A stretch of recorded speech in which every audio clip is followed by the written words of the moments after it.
مشائخ نے اتنے مشائخ نے جو اس پہ اعتماد کیا، بخاری کے کتنے راوی ہیں ان پہ کوئی توثیق نہیں ہے، لیکن کیونکہ ان کی روایات کیونکہ ایک شخص کسی سے نقل کرتا ہے، وہ دیکھیں جب مشائخ حدیث کسی کے حدیث پہ بار بار اعتماد کرتے ہیں، اس سے نقل کرتے ہیں، یہ 1000 توثیق سے زیادہ ہے۔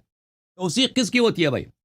توثیق والے بعد میں آتے ہیں، 100 سال کے بعد آتے ہیں، 150 سال کے بعد آتے ہیں، کہتے ہیں فلانی شخص ثقہ ہے، ٹھیک ہے نا؟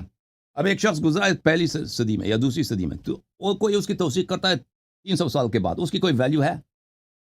مجھے بتائیں، اس کو تو دیکھا بھی نہیں اس نے۔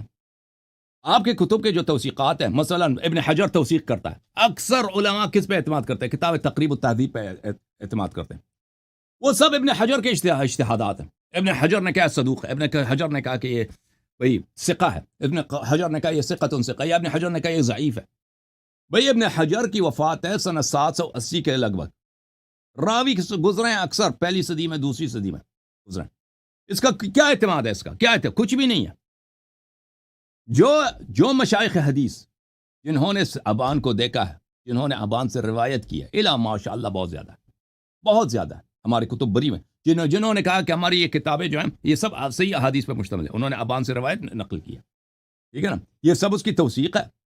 اور یہ شیعہ محدثین کے نزدیک اور مخالفین کے محدثین کے نزدیک مشائخ کا کسی سے نقل کرنا یہ خود توثیق ہوتی ہے، مشائخ حدیث کا کسی سے نقل کرنا یہ خود توثیق ہوتی ہے۔ بخاری کے کتنے راوی ایسے ہیں کہ ان کی کوئی توثیق نہیں ہے، صرف اسی لیے کہ بخاری کے سند میں پڑ گیا ہے نا، بخاری کے سند میں پڑ گیا، بہت زیادہ ان کی توثیق، بلکہ بہت سے مجروح ہیں، بہت سارے بخاری کے روات ہیں مجروح ہیں، بہت سارے بخاری کے روات ہیں کہ جن کی تکفیر جو خارجی ہیں وہ سب صحیح ہیں، وہ اس پوری امت کا اجماع ہے کہ بخاری صحیح البخاری، ٹھیک ہے نا؟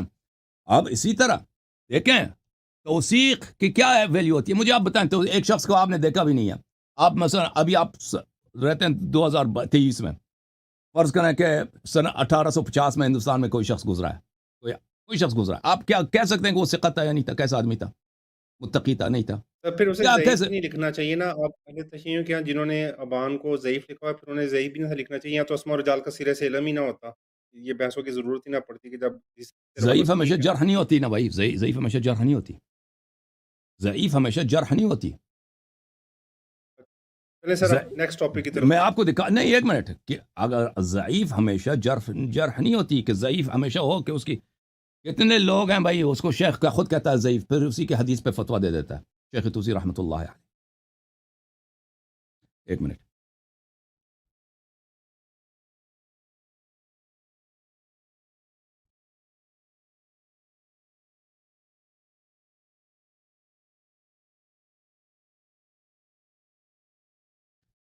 یہ فتح المغیث ہے بشرح الفیۃ الحدیث، تالیف مکتبۃ دار المنہاج، یہاں پہ ملاحظہ فرمائیے صفحہ نمبر 297 میں،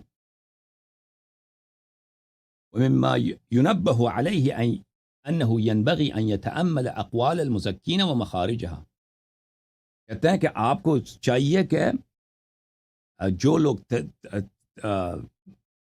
جرح و تعدیل کرتے ہیں ان کے اصطلاحات کو اچھی طرح سے سمجھ لیں۔ فقد يقولون فلان ثقة أو ضعيف ولا يريدون به أنه ممن يحتج بحديثه ولا ممن يرد، وإنما ذلك بالنسبة لمن قرن معه على وفق ما وجه إلى القائل من السؤال۔ بہت دفعہ کہتے ہیں کہ فلان ثقہ ہے یا فلان ضعیف ہے، اگر کہتے ہیں کہ فلان ثقہ ہے اس کا مطلب یہ نہیں ہوتا کہ اس کی حدیث حجت ہے، اور اگر کہتے ہیں کہ ضعیف ہے اس کا مطلب یہ نہیں ہے کہ اس کی حدیث رد ہو جاتی ہے۔ بہت دفعہ ایسا ہوتا ہے، کہتے ہیں کہ یہ ضعیف یا ثقہ ہے، یہ بالنسبت دوسروں کے نسبت سے، مثلا یہ آدمی فلان آدمی کے نسبت ثقہ ہے، ہو سکتا ہے یہ فی نفسی اس کی حدیث مقبول نہ ہو، لیکن اب ہم نے جب کہا ثقہ ہے اس کا مطلب یہ نہیں ہے کہ اس کی حدیث مقبول ہے۔ یا کہتے ہیں فلان شخص ضعیف ہے، کمزور ہے، اس کا مطلب یہ نہیں اس کی حدیث مردود ہے، اس کی حدیث کو ہم قبول نہیں کریں گے، اس کا مطلب یہ دوسروں کے نسبت یہ زیادہ ضعیف ہے۔ اچھا، پھر یہ کہتا ہے کہ امثلۃ ذلک کثیر، اس کے مثال بھی بہت زیادہ ہے، لا نطیل بها۔ آپ کی خدمت میں عرض کر رہے ہیں، ایک اور بھی آپ کو دکھا دیں،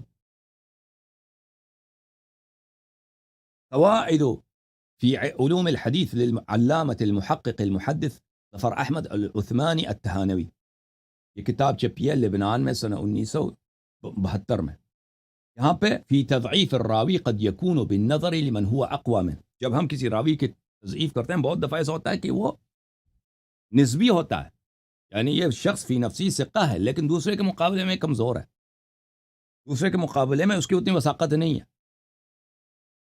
كثيرا ما يضعفون الرجل بالنسبة إلى غيره ممن هو أثبت من أقرانه. بہت دفعہ ایک راوی کی تضعیف ہوتی ہے لیکن وہ اس کا مطلب یہ ہوتا ہے کہ دوسروں کے مقابلے میں زیادہ ضعیف ہے، اس کا مطلب یہ نہیں کہ یہ خود غیر قابل اعتماد ہے. پھر اس کی بہت ساری مثالیں بھی یہ دے دیتا ہے. اب شیعوں سے بھی میں آپ کی خدمت میں عرض کروں، یہ کتاب روضۃ المتقین مجلسی اول رحمۃ اللہ علیہ کی جزء العشرون، چاپ مؤسسۃ دار الکتب الاسلامی، یہاں پر صفحہ نمبر 557 میں فرماتے ہیں بل الحکم بالضعف لیس بجرح. ہم جب کہتے ہیں کہ کوئی راوی ضعیف ہے تو یہ اس کا ضروری نہیں ہے کہ اس جرح ہو. فإن العادل الذي لا يكون ضابطا يقال له انه ضعيف. جو شخص عادل ہے، گناہ نہیں کرتا، اچھا آدمی ہے، لیکن اس کا مثلا ضابط، اس کا حافظہ کچھ کمزور ہے یا اچھی طرح سے وہ لکھتا نہیں ہے، اس کو کہتے ہیں ضعیف ہے. ای لیس قوت حدیثه كقوت الثقة، یعنی اس کے حدیث کی قوت صحت ثقے جیسا نہیں ہے. بل تراهم يطلقون الضعيف على من يروي عن الضعفاء ويرسل الاخبار. بہت دفعہ ایسا ہوتا ہے کہ ضعیف علماء اس کو، علماء جرح و تعدیل نے اس شخص کو ضعیف کہا ہے جس نے ضعفاء سے نقل کیا حالانکہ وہ خود ثقہ ہے،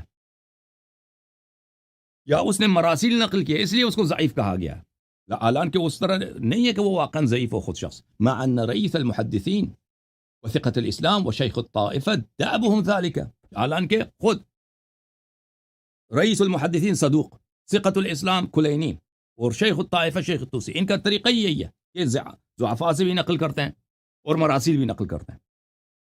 ٹھیک ہے نا؟ تو اس لیے یہ ضعیف کا کہنا کہ ہمیشہ جس کو ضعیف کہا گیا وہ حتماً وہ کمزور ہے، اس طرح نہیں ہے.